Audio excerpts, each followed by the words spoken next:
più tra i farfalloni amoroso, notte e giorno di torno girando, delle belle turbando al riposo, Narcisetto a tuo giro d'amore, delle belle...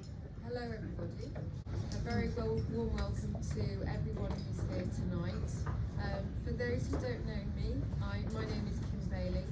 I'm Head of Marketing at the Institute, and it's my pleasure tonight to welcome you here to the last Above and Beyond event of the year. Woohoo! Before we begin, I'd like to say a huge thank you to Ashley Shaw and the brilliant team at the Stratford for their warm hospitality and for hosting us tonight.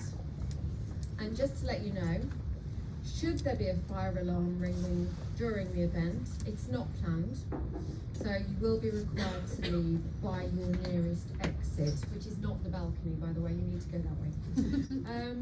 But back to this evening, our wonderful panel of experts are here to discuss tonight the heart of service excellence. There will be a Q&A at the end of the panel, so if you'd like to take part in the discussion later, please raise your hand. And with that, I'm delighted to hand over to Leon Williams and his panel.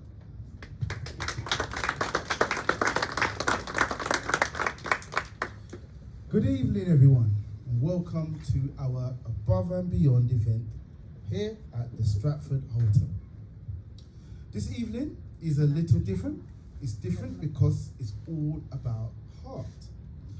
Hearts in Hospitality was created to shine a light on the people who often go unseen, those who make hospitality truly special through acts of kindness, empathy, and service that go far beyond the job description.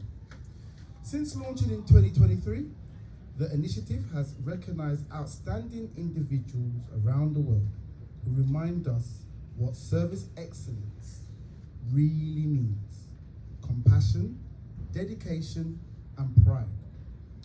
Tonight's theme, the heart of service excellence, explores exactly that. What drives people to deliver exceptional service and how recognition can help sustain our industry's most vital quality: its humanity. Now, I'm going to introduce my esteemed panelists. First and foremost, we have Neil Radia, FIH, Food Service Consultant at NR Consulting. Then we have,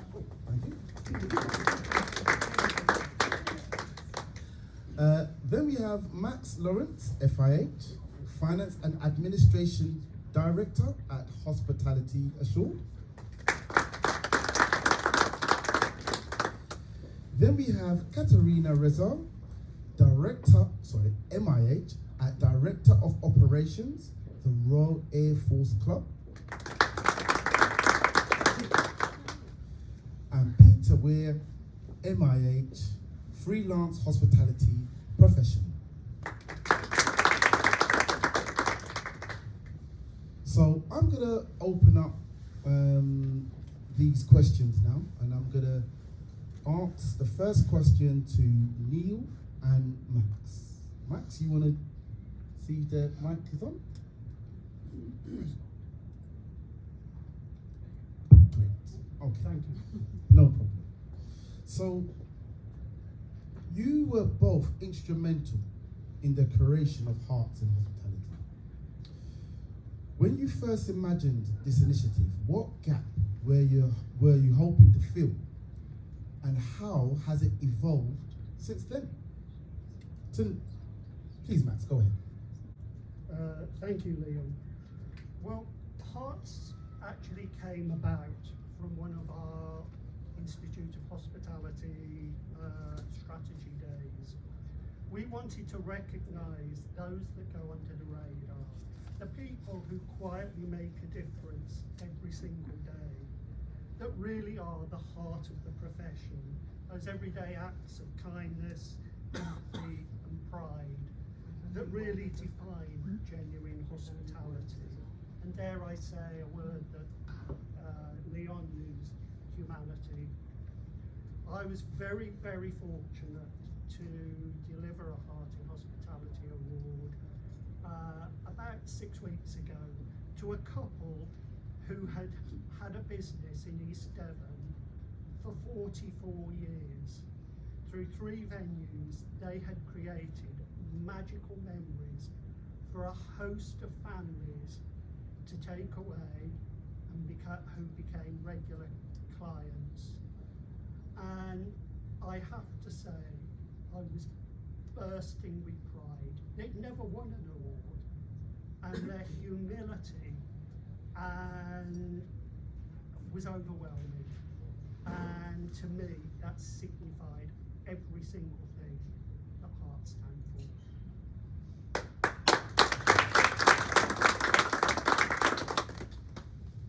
Firstly, I'd like to just say a huge congratulations to all our Hearts in Hospitality winners. It's really pleasing to see so many of you here today.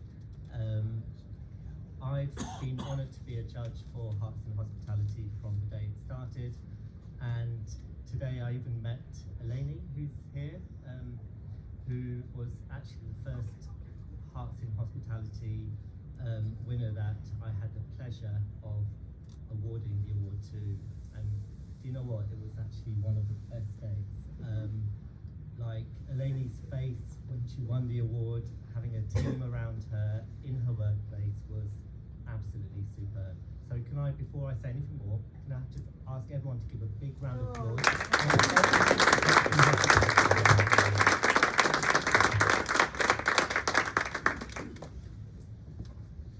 I think for this particular award, in fact with any award in our industry, we always wait till the end of the year to give an award. We always wait for review meetings, we always wait for, we just wait. And what I love about this award is it recognises people every single day. There are so many magical moments made in our industry every single day in every part of hospitality. This award is for the people on the front line, the people who don't always get recognised, housekeeping, cleaners, waiters, waitresses, chefs, the people who just go about doing their roles, doing their jobs every day because they're passionate about what they do. But it's recognising those people who then go and do that little bit more, do those little acts of kindness that just need to be recognised, and somebody just say thank you. So that's what Hearts in Hospitality is all about. Sorry, that's me. I'll be here all day. No, wonderful, man, wonderful. Well, actually, you can keep hold of the mic because I've got a few more questions for you. As one of the judges, you've seen hundreds of nominations come through. What are the common threads you look for in a true heart in hospitality? Interesting question. Yeah, you're absolutely right. It's been really great to have so many people step forward and send in nominations for the Hearts in Hospitality Award, and please keep them coming as well. I think, again, going back to what I said initially, we wait for those big gestures, don't we? When we see somebody doing something amazingly big, what makes this award so compelling is the small acts of kindness people show within their workplaces. You know, it might be just helping a guest out who might be in need, or going the extra mile for somebody. I mean, we had somebody awarded who hadn't been recognised as first aider, who was working as a waitress, and you know, somebody was having a heart attack and she jumped in, and there was nobody else there, jumped in, performed CPR. You know what? That's heart of hospitality, that's the spirit of hospitality. So those small things that we will do every day that we sometimes take for granted, this is what this award's about. But it's not always about just the guest experience, it's also about what people do within their work environment. So those little things to help your colleagues out, you know, mentoring new members coming into a team, it might not be your job description. It might not be expected of you, but it's those people who show that willingness to support their teams. That is the true spirit of hospitality to me, and that's what makes every award that we see coming through really compelling. So yeah, something to really keep in mind. Oh, excellent, excellent. Just for one more thing, what one thing has surprised you most about the stories you've read? Something that changed how you see our industry or the people in it? Hard one. Do you know what? I don't think there's been anything that really has over-surprised me. I mean, I've been in the industry for over 25 years, and I'm here because I love the industry. I'm passionate about what I do, and every single person I've met working in our industry is passionate too. And we all do this because we love it, and I don't think there's anything that's singly surprised me, because it's what our industry is about, isn't it? Definitely, So, definitely. yeah, sorry, I couldn't answer that. No problem, Neil. Thank you very much. Thank you. Max, I'm gonna ask you the next question. Your work at Hospitality Assured focuses on service excellence frameworks and measurable standards. How do you see emotional intelligence, empathy, and genuine care fitting into that model of excellence? Great question. Because Hospitality Assured is a framework, and we have to recognise we need a framework for people to work within. But it should never become compliance. It should always be a framework to allow people to deliver the heart and the passion. And it really shouldn't replace and become, this is an SOP.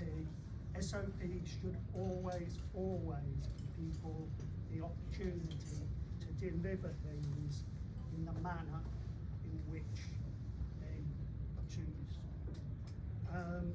And it's about culture. And businesses with culture are amazing. And in our Hospitality Assured community, some of them are here today. We work with people with really strong internal culture that empower their people to deliver service excellence through that framework in the manner that they feel is best for the situation. I worked with a company in London, and at our Hospitality Assured Awards, one of the cleaners came up and he said, "You're the gentleman that brought Hospitality Assured, aren't you?"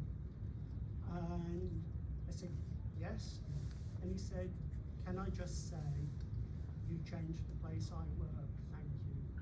And that, to me, made Hospitality Assured the fabulous framework that it is, and it should never be an operational standard.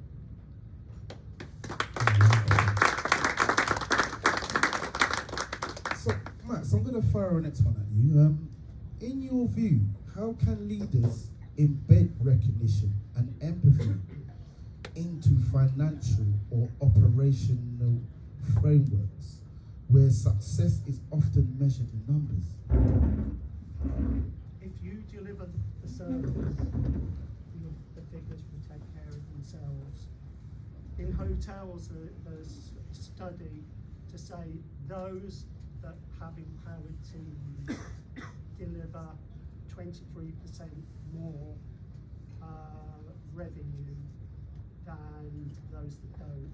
It also brings people who want to work for you, because the younger generation are very, very committed to their culture.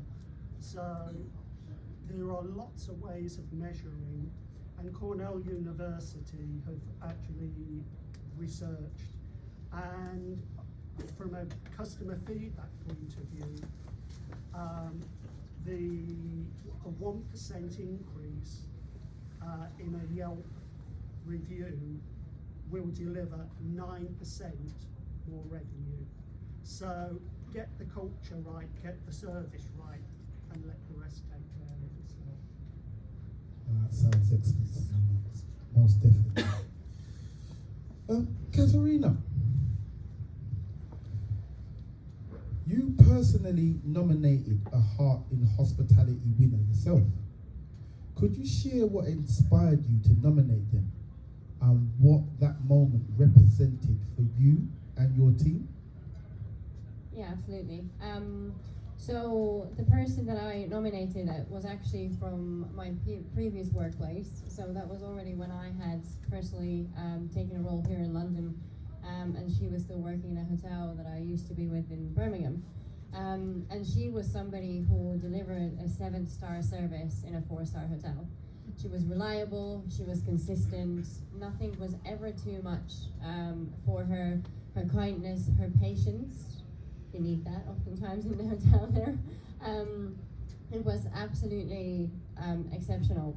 And she was definitely one of these unsung heroes who was there at the front desk and reception every day. As I said, she was so reliable. We knew that she was there whenever we needed her. She was there for the guests, she was there for the team. And when I nominated her and knew that she was getting the award, it was, as you mentioned as well, it was just the sense of pride. I was so proud of her, and to be able to do that for her, that meant so much to me as well. And for her, that meant probably more than words could explain or ever express. She had never been recognized before.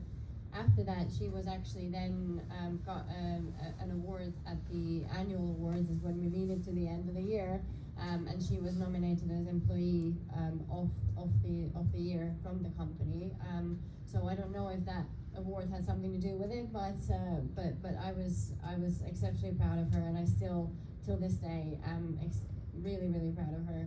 She's a mom, but she works really hard and she really delivered. And always gave 140%, so yeah. Wow.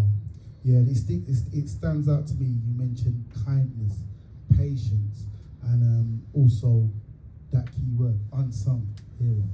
So, yeah. What advice would you give to managers who see great work every day, but don't always know how to express appreciation effectively?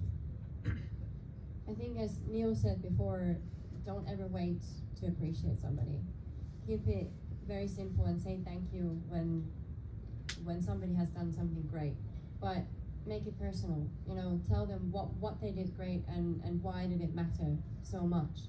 And whether, I think it's also very important to personalize that.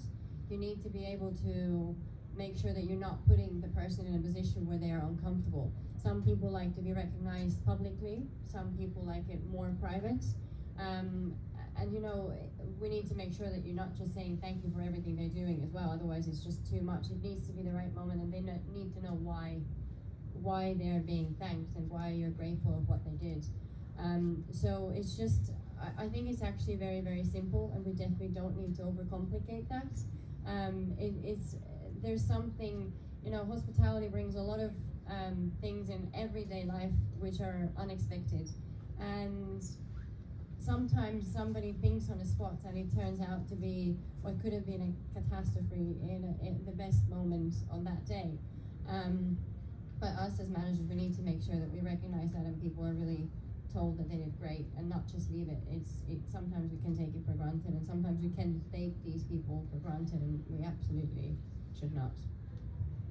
No, great advice, great advice. To Pete.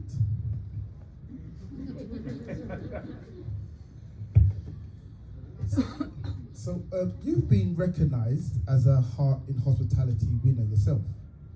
What did that experience mean to you, and how has it shaped your perspective on service and leadership since? I'm very nervous, you may tell. I think when you look at hospitality, and for many people probably out there, you'll know it's a very unforgiving job at times. There's a lot of hours, there's a lot of graft, and there's a lot of unexpected things that can happen. So when somebody comes knocking at your door and they turn around and say, congratulations, you get a pin badge and a certificate for everything that you've done, it's been recognised. There's no other feeling paralleled in this world that can make you happier. I have done some monster shifts through the years, 80, 90-hour weeks, and it all pales into insignificance because of this one thing. To be recognised for what you do and how you do it, because you're benefiting the wider populace, is an amazing experience. I couldn't have said that better myself.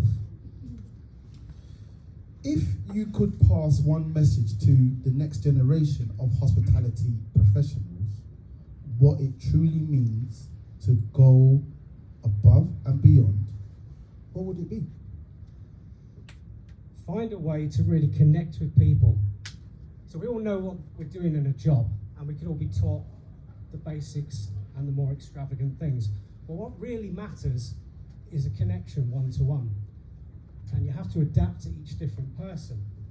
Because you could have a millionaire, or you could have a granny that's saved up for a year to come for an afternoon tea. They still have to have the exact same experience that everyone does.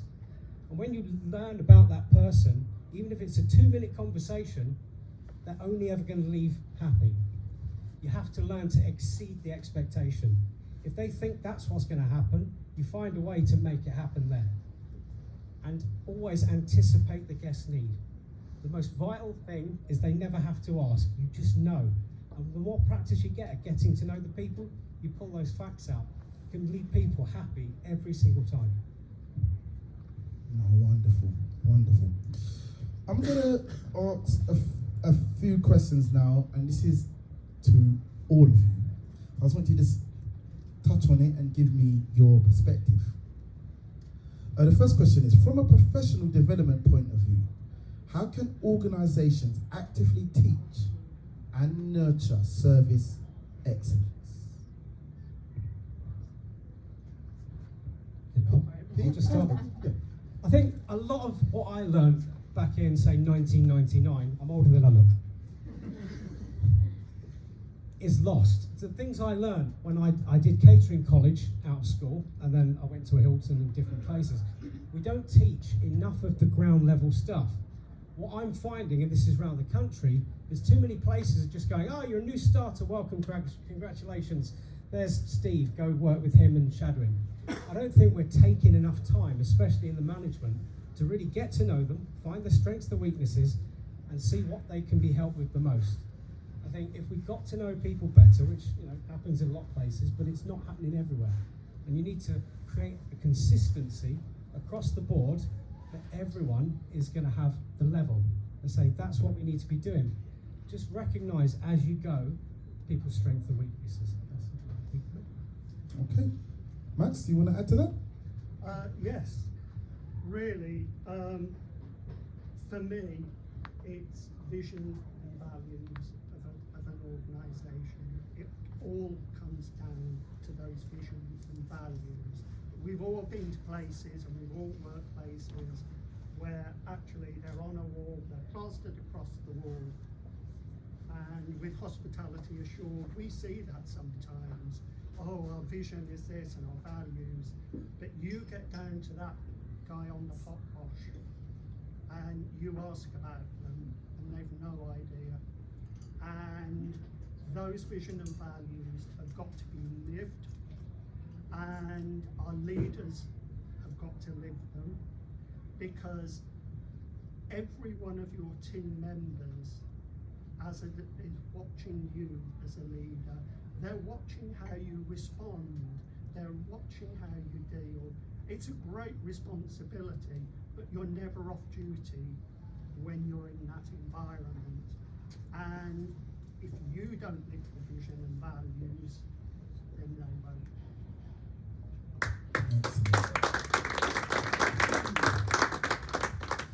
Neil, would you like to add something to that as well?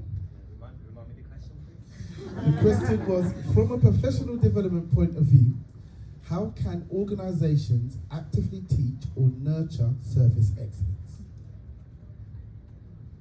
I think from my side, I've never met anyone working in hospitality that doesn't have a heart. I think, but what I've seen, you know, within organisations are people who may lack confidence or may lack clarity or support, and I think as an organisation, it's all about, Max pointed on it before as well, it's all about the culture. It's about your organisation's culture, it's about your coaching as an organisation, it's about the support you give your employees and nurture them in what they're doing. And ultimately, what you invest in that back into your teams and help give them that confidence and clarity and context will really determine whether or not that heart goes back into your organisation and into like the culture and the behaviours that you would like to see in your guest services, basically.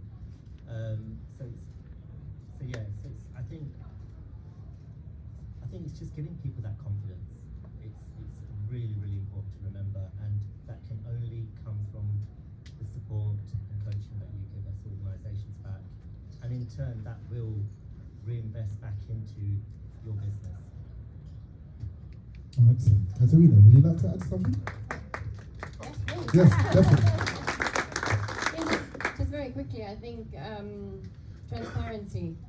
Actually, I know that it doesn't really necessarily maybe in an idea tie in with the professional development, but if the leaders are transparent and they talk about what's happening in the business and where we're moving to and where we would like to see ourselves in a certain amount of time, that also gives the people idea of where they could be. Could they grow?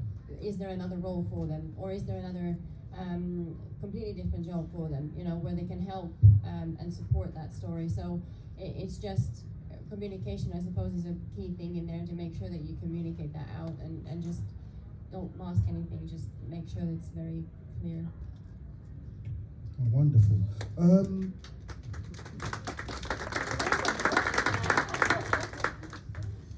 Okay, so this is again going out to all the panel. In your own opinion, is heart something that can be developed, or is it something people simply have? I think it's a bit of a combination of both. I think there is if you take care of somebody, you can definitely develop a little bit of their heart as well. If they know that they're being cared for and valued, they want to give a little bit of that back. But I think in hospitality, oftentimes, especially the frontline people, would be the ones that have it in them. Oftentimes, there are a lot of skills, those who go above and beyond, that you just can't always teach. So, for example, the person that I nominated, I'm just coming back to that, I think she just genuinely has it in her. She's definitely learned some things along the way in her experiences in different hotels, but it is something how, I suppose, maybe how she was brought up as well, and how she was taken care of. And she definitely managed to pour that out and give that in her daily job as well.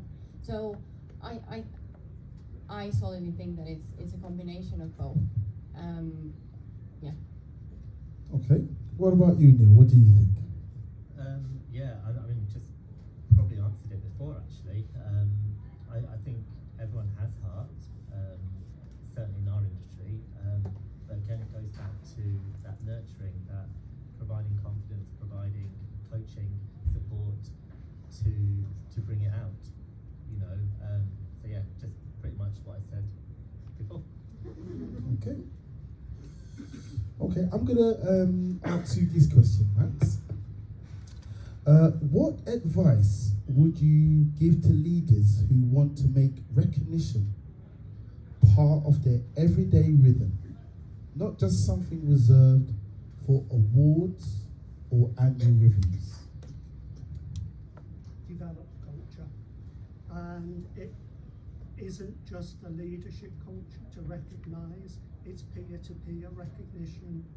In our hospitality assured community, we have many organisations that have thank you cards and peer-to-peer recognition where you can thank a colleague for a small gesture, because hospitality is a team sport.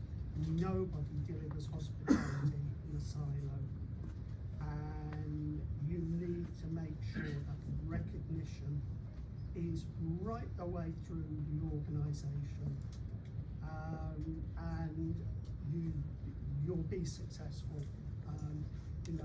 Service excellence drives happy people, and recognition and bottom line results. Absolutely it does.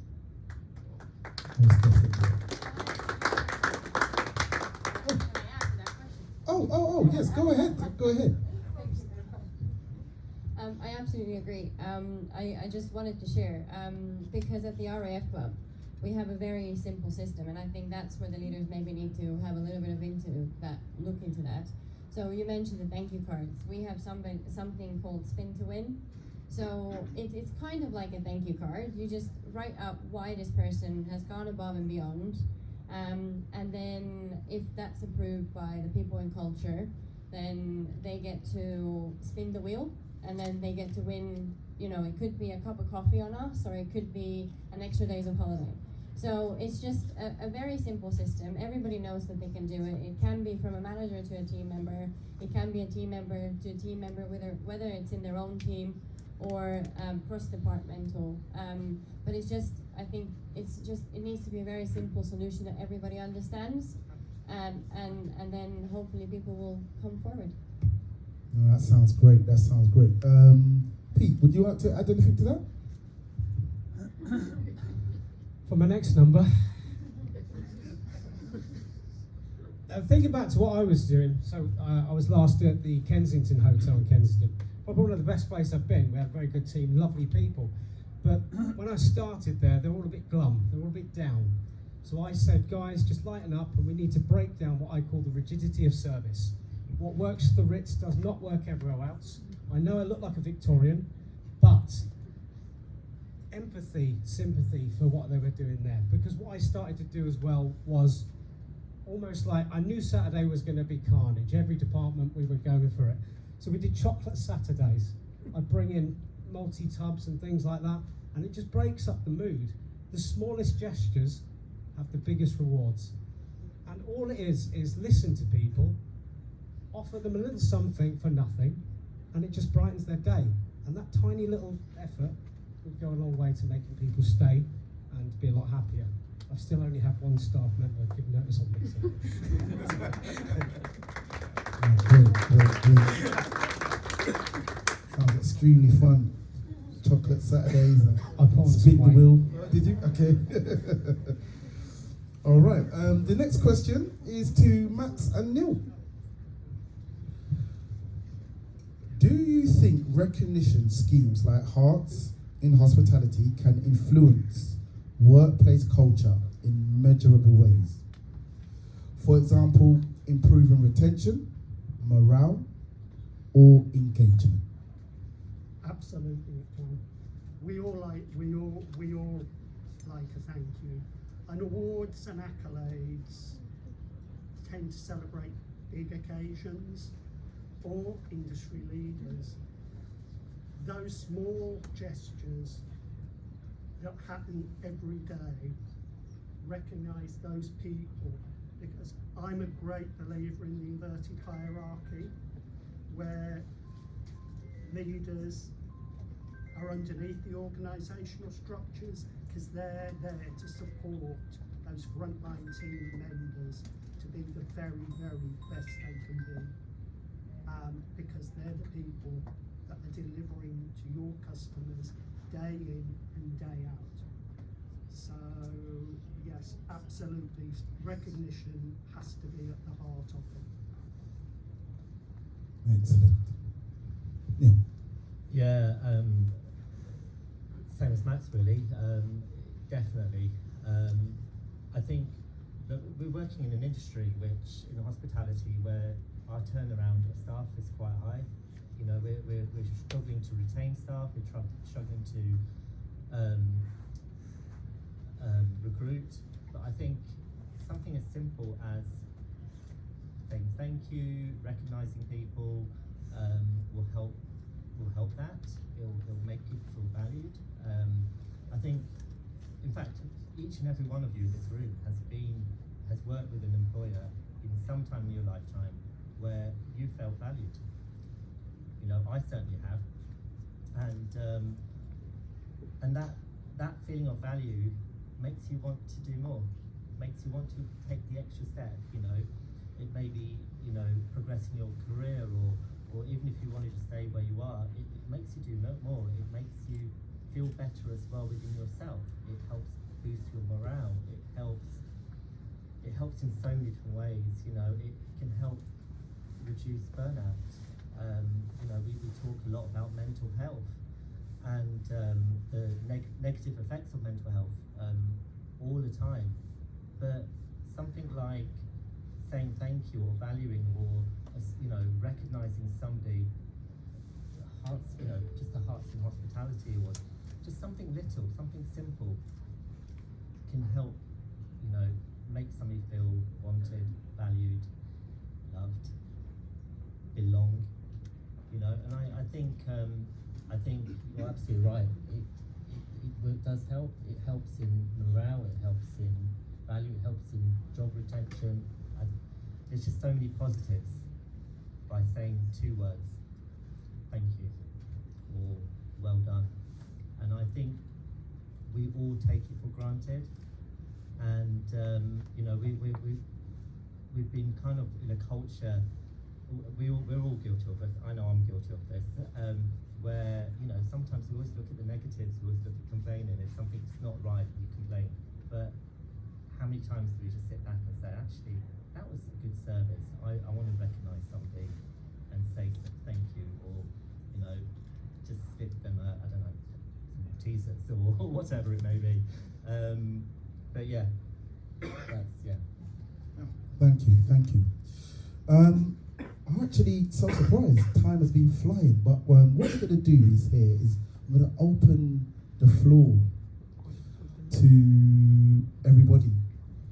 If you've got any questions you would like to ask the panelists, here's your chance.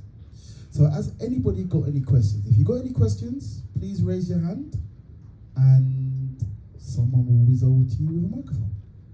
Have you got a question? This gentleman here, please.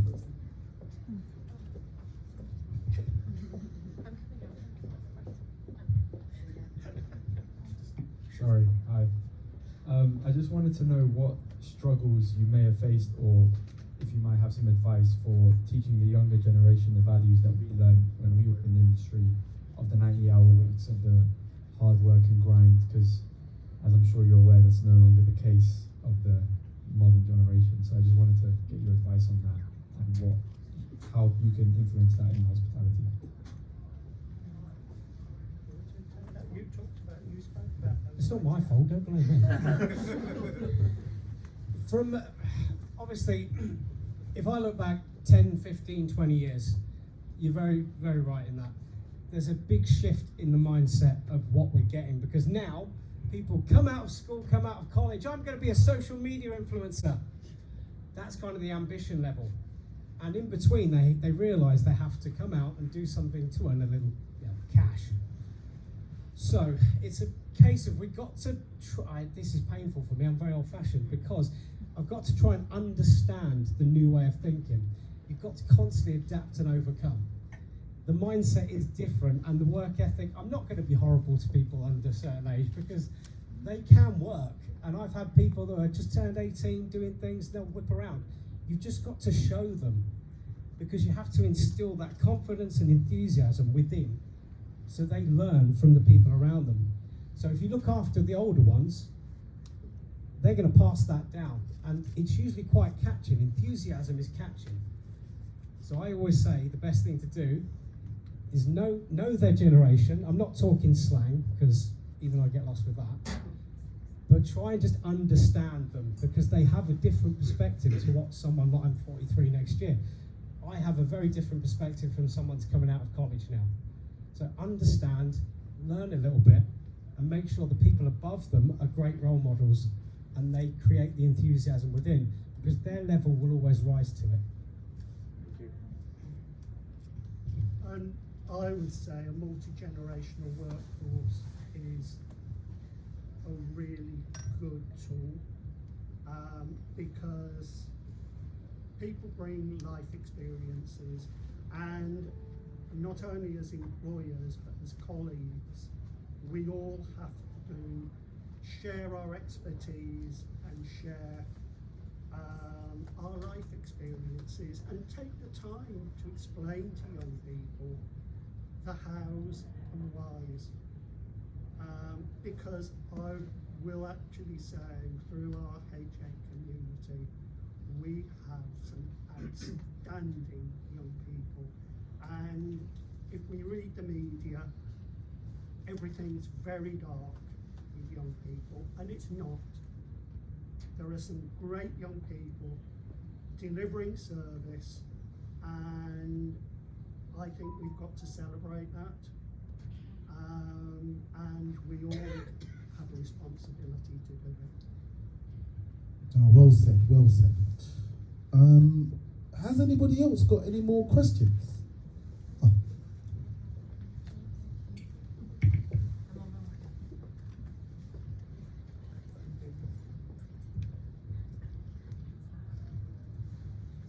Just on that, because we're talking about cross-generational workforce, and I'm sure there's a lot of us in this room that have multiple generations working with us, and I think we all know, across all generations, everything lives in your hand, kind of at the moment. So I just wondered if the panel had any views on the role of technology in recognising and rewarding people and developing, certainly developing younger people coming through our industry.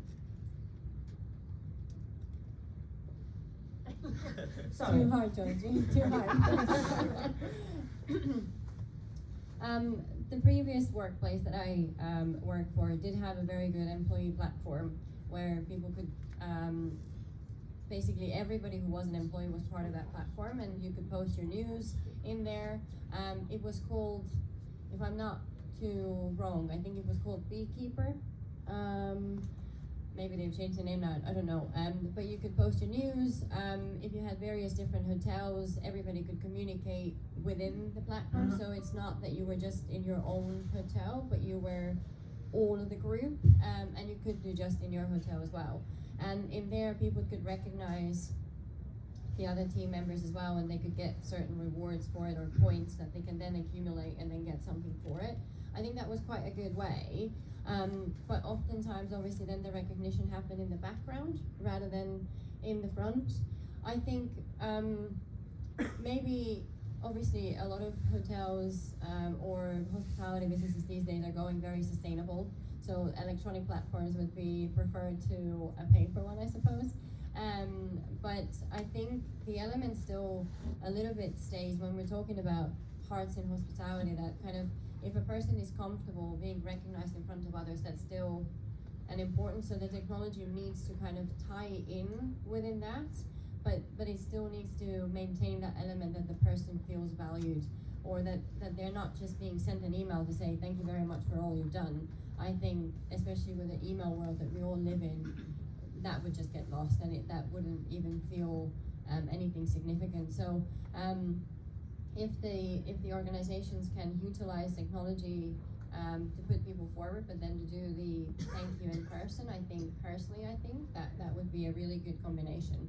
Because as we talk about technology and hospitality, technology needs to help you in the background to help your people do what they do the best, which is to go above and beyond, to show their heart in hospitality. So I think it's a combination.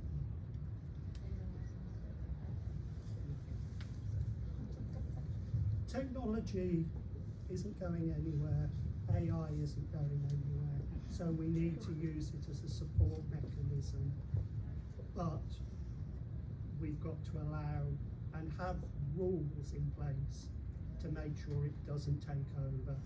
I was in Marks and Spencer's earlier today, and there was no service, and 3 people were on their mobile phones, and that's not service. So we need controls to free people up to deliver the mental service. Okay, we have time for one more? Okay. Yes, this gentleman. This gentleman here. Thank you very much. It was quite an interesting question from the right honourable gentleman, just sit right behind you. Because we've kind of heard for the last 10 years about how we're all working too much and we're all doing too many hours in mental health, and how can we reduce that and make hospitality, and really fight against the hours in hospitality, make it more welcoming. And here we are 10 years later saying, why can't they work a bit more? We've kind of gone in the opposite direction, where we've kind of got that medium, and we have interviews recently where people want to work the 37 hours or 40 hours versus the 90 in a past. And I think that we kind of got to a level where that's a lot more sustainable in the long run. But what I find on the flip side, going back to a comment that was made earlier, is about the level of quality and training at the entry level, where we're in a position today where a pair of hands really do just fill a void, and we lose a bit of that traditional training, you know, the silver service. You know, how many people, I was in Holland recently where I was in a regular kind of steak restaurant, and every single waiter could hold the 3 plates on their arm, and the service, you can see the level of quality and training that it had, and kind of go across London or the UK, and you know, all you hear is things dropping and crashing and banging across the floor because they haven't had that formal qualification or training at the base level. So the question really is around what's your opinion on the available training hotel schools in the UK? What are we doing to replace those traditional ones in Lyon, in Maastricht, in the European towns and cities that provide this level of quality? And where do we get that from the UK today in the light of Brexit and the other restrictions around visas, etc.?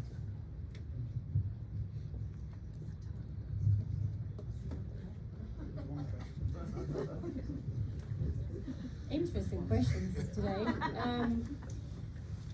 I think, again, it comes a little bit back to technology, doesn't it?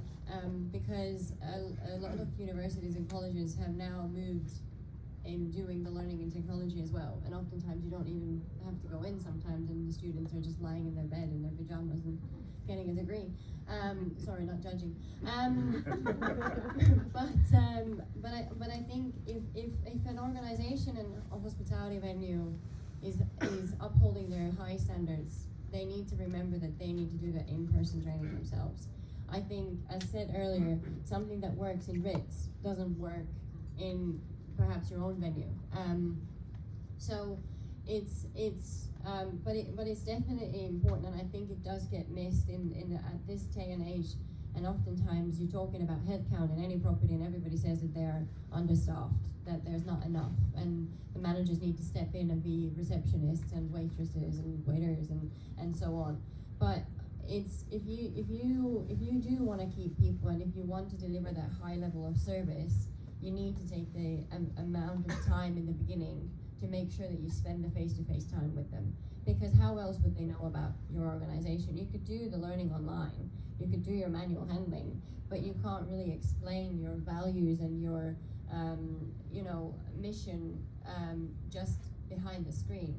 So it's all good and well that they get the base from the colleges and the universities, but you are unique for your own reasons, and you need to make sure that these people know what these reasons are and what is different in your venue than somebody else. Why would people want to come back to you? And if the managers have been there long enough, they should know, and if they don't, then that's a whole other question mark. I think employers have a responsibility. I ran a hotel down in the southwest, and we didn't do flambe. I bought a flambe lamp on eBay, and we had 2 weeks of flambes because I felt I had the responsibility when they left for them to go out and be able to stand on their own 2 feet and deliver that silver service and that flambe. A lot gets put on employers these days, I understand that. But if we love what we do, it's our responsibility, I'm afraid. The days of, you know, college training restaurants and the silver service and the flambes, they've gone. So it falls on employers. But you can make it really good fun. We did. I haven't got a lot to add, but it's along the lines of things I've noticed go around the country. There is a dedicated hotel school, but how can you, if somebody comes to your employer, you then go, right, off you go for 6 months or a year? The difficulty is attracting the people while they're in college and school to then go into hospitality. Because in the early part of their career, if somebody can go in and enthuse them and go, this is actually a job, it's a career path that you can actually do well with, that's where you're going to get your core skills from. Because too many people just wander into an industry thinking, it's something to do, it's fine, we can get through it, and you're chopping and changing staff every few months or weeks. We bring the skills that we know to those people. And if we don't know it, we go find out, pretend we knew it, then we'll teach them. We can't afford, in the current market, to send everyone off for £1,000 worth. Most large companies, well, I've been with Leonardo Hilton, they'll all have training platforms, but it's all health, safety, food hygiene, manual handling, dangerous chemicals, don't drink it. But sadly, like I say, it has been lost, the practical skills. So if I turn around, everyone should know this, easy. You serve from the left, clear from the right. Crowd participation, don't worry. Yes, they don't know again. But what's the reason behind it? Oh, fine. You serve from that side, the left, because you're presenting the food in front of them. And you clear from the right, you take it away from their body. But how many people really know that anymore? Because every hotel I go to, they go, I don't know. So it's down to us to instill, because we can't rely on the colleges, the universities, once they've got to us.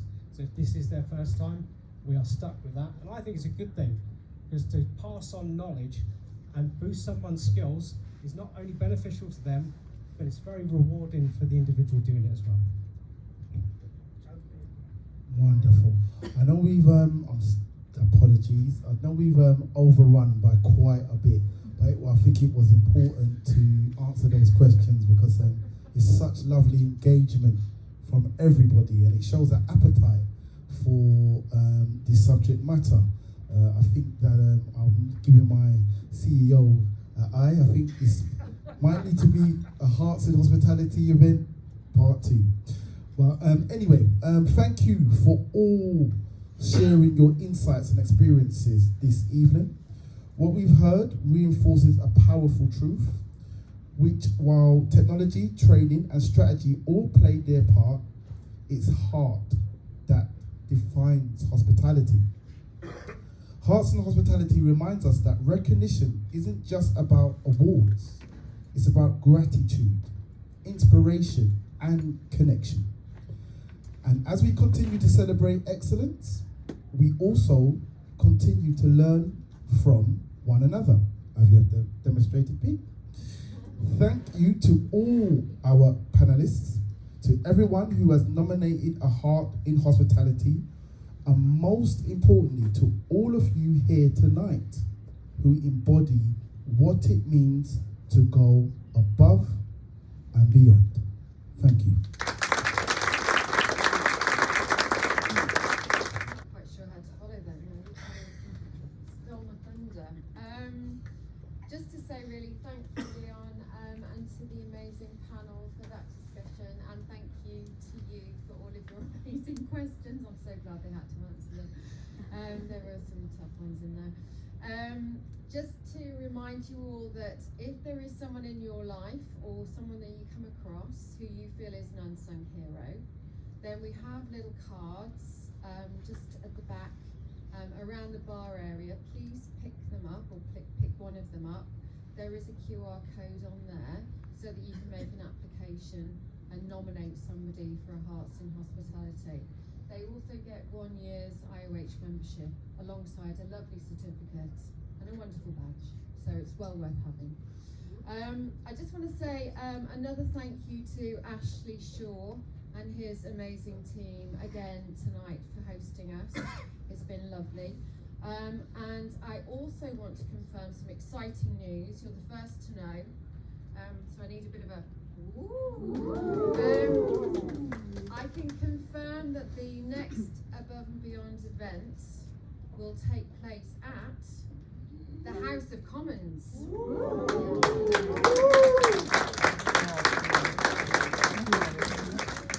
So a date for your diary, it's going to be on Monday the 26th of January, and obviously as we do, we will send out communications as soon as we can to let you know, because it will obviously be by registration, because there's lots of things that we have to go through in order to get you through the door. So please watch out for those.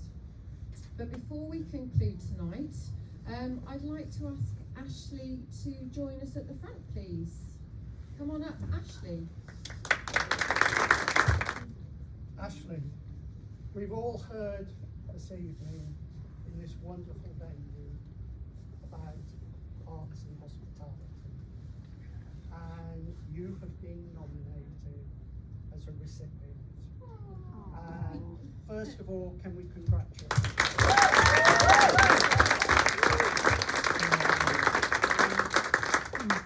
The nomination echoed everything that we have discussed this evening. So it gives me immense pleasure to present you with your Arts and Hospitality certificate, and not forgetting your Arts and Hospitality badge. Thank you so much. Thank you.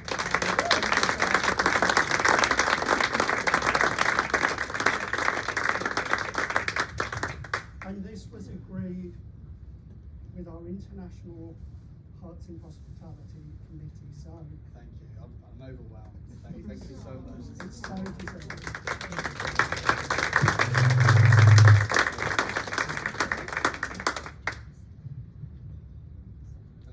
Don't know what to say. Put it away. Thank you so much. It's amazing. Thank you. Congratulations. Thank you so much. Thank you.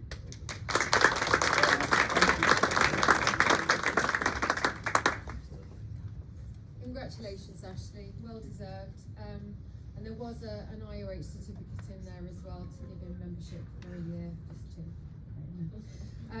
but now in all seriousness, please enjoy networking over a drink and some yummy canapes, because I've already seen them. And if you do have any questions, then myself and the rest of the team are here, so please feel free to approach us, we won't run away. And enjoy the rest of your evening, and dare I say, Happy Christmas!